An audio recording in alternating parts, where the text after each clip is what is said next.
पंतप्रधान मोदी आज राज्यसभेत राष्ट्रपतींच्या अभिभाषणावर देणार धन्यवाद प्रस्तावावर उत्तर. मोदींच्या भाषणाकडे लक्ष.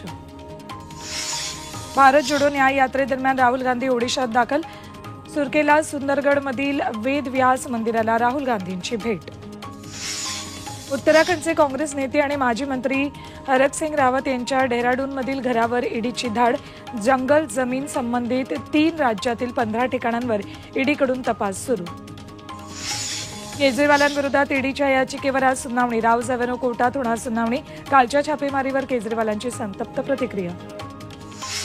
निवडणूक आयोगाच्या नव्या आयुक्तांच्या नियुक्तीबाबत आज बैठक. आयुक्त निवडीबाबत नवा कायदा झाल्यानंतरची पहिलीच बैठक. बिहारचे मुख्यमंत्री नितीश कुमार आज पंतप्रधानांना भेटणार. नड्डा आणि अमित शहांचीही घेणार भेट. काही केंद्रीय मंत्र्यांशीही चर्चा.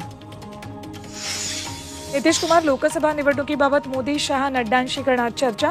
बिहारमध्ये मित्रपक्ष आणि जागा वाटपावर चर्चा, तर मंत्रिमंडळ विस्तारावरही रणनीती. अर्थसंकल्पीय अधिवेशनात यूपीए सरकारच्या आर्थिक नीतींवर श्वेतपत्रिका. लोकसभा निवडणुकीपूर्वी यूपीएच्या कार्यकाळातल्या अपयशाचा लेखाजोखा मांडणार. कर्नाटक काँग्रेसची आज दिल्लीत जंतर मंतरवर निदर्शनं. दुष्काळी परिस्थितीसाठी मंजूर निधी अजूनही वितरित न झाल्यानं कर्नाटक सरकार दिल्ली दरबारी धडकणार. इंडिया आघाडीचं सरकार आलं तर आरक्षणावरील 50% मर्यादा हटवणार. राहुल गांधींचं भारत जोडो यात्रेत वक्तव्य. पंतप्रधान नरेंद्र मोदी ओबीसी असल्यानं शंकराचार्य राम मंदिर लोकार्पणासाठी आले नाहीत. उदयनिधी स्टॅलिन यांचं पुन्हा वादग्रस्त विधान. मध्य प्रदेशात हरदात फटाक्यांच्या कारखान्यातील भीषण स्फोटात 11 कामगारांचा मृत्यू. 100हून अधिक जखमी. अपघातग्रस्तांची माहिती घेण्यासाठी नातेवाईकांची सकाळीही गर्दी. भारत आणि बांगलादेशच्या परराष्ट्रमंत्र्यांची आज दिल्लीत भेट. बांगलादेशात नव्या सरकारच्या शपथविधीनंतर परराष्ट्रमंत्री मोहम्मद यांचा पहिलाच परदेश दौरा.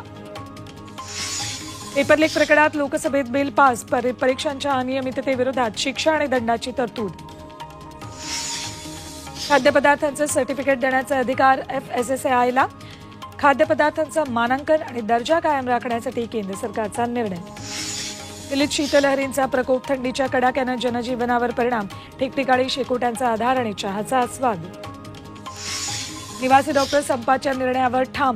संध्याकाळी 5 वाजेपासून जाणार संपावर. आज शासकीय स्तरावर पुन्हा बैठक. तोडगा काढण्याचा प्रयत्न. आदित्य ठाकरेंचा उद्या कल्याण लोकसभा मतदारसंघाचा दौरा. श्रीकांत शिंदेंविरोधात तगडा उमेदवार देण्यासाठी जोरदार तयारी. अमेरिकेतील H-1B व्हिसाधारकांना मोठा दिलासा. व्हिसाधारकाच्या जोडीदार आणि मुलांना